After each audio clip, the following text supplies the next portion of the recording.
Kumpirmadong may rabies ang pinatay na asong si Kilua sa Camarines Sur. Sa kabila niyan, itunuloy ng Animal Welfare Group ang paghain ng reklamo laban sa pumatay kay Kilua. Nasa frontline ng balitang yan si Brian Basa.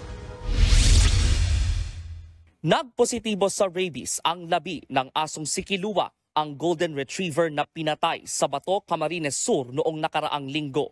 Lumabas yan sa pagsusuri ng Bureau of Animal Industry ayon sa Philippine Animal Welfare Society o PAWS. Agad itong nabalitaan ng pumatay kay Kilua na si Anthony Solares. Muli niyang pinanindigang kinagat siya ni Kilua, kaya nababahala siya para sa sarili.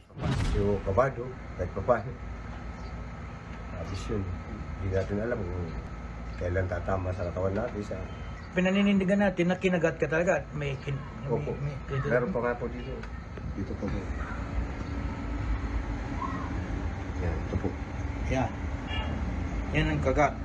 Ayon sa isang veterinaryo, nagiging agresibo talaga ang isang asong may rabies. Pero iginiit ng amo ni Kilua na si Vina Arazas na kumpleto sa bakuna kontra rabies ang alaga. Yun nga lang, hindi veterinaryo ang nagbigay ng bakuna. Yung mga sumunod po kasing bakuna niya is yung mga kapatid ko na lang po na ang nag-inject. Nasa healthcare din po sila and may knowledge din po sila sa pag-inject. Although mali po talaga na tayo mismo ang mag-inject dahil licensed vet lang dapat ang gumawa. Ang PAWS naman, hindi pa kumbinsido kung kay Kilua nga mismo ang rabies virus na nakita rito. 5 araw na kasing nakalibing ang aso. Maaari rin daw na nakontaminate lang ang labi nito. Nalaman kasi ng PAWS na may karinderya ang pumatay kay Kilua na malapit sa Katayan. Kung saan nakita tong si Kilua was an area which is known for being a dog slaughterhouse area. So there is a possibility that the body might have been already contaminated. Pero ayon sa veterinaryo, imposibleng mahawa pa ng rabies ang asong patay na.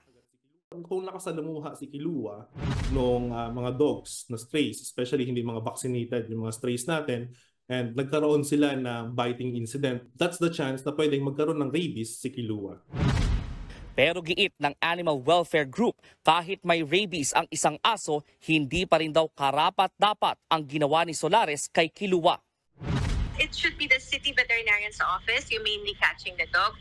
And if mataas ang suspicion na rabies positive, the dog should be euthanized humanely, which is not what happened to Kilua. Ayon pa sa PAWS, hindi rin masasabing self-defense ang ginawa ni Solares. A self-defense clause in the Animal Welfare Act, but this is not the case here. As can be seen in the CCTV, siya pa talaga yung humabol-habol sa aso. Kaya naman, sinampahan na si Solares ng reklamong paglabag sa Animal Welfare Act sa Provincial Prosecution Office ng Camarines Sur. Pinapayuhan naman ang mga nakasalamuhan ni Kilua na magpabakuna kontra rabies.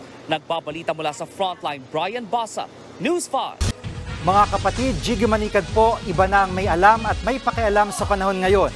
Para sa konkreto, kumpleto at komprehensibong balitaan sa Frontline, mag-follow at mag-subscribe sa social media pages ng News 5.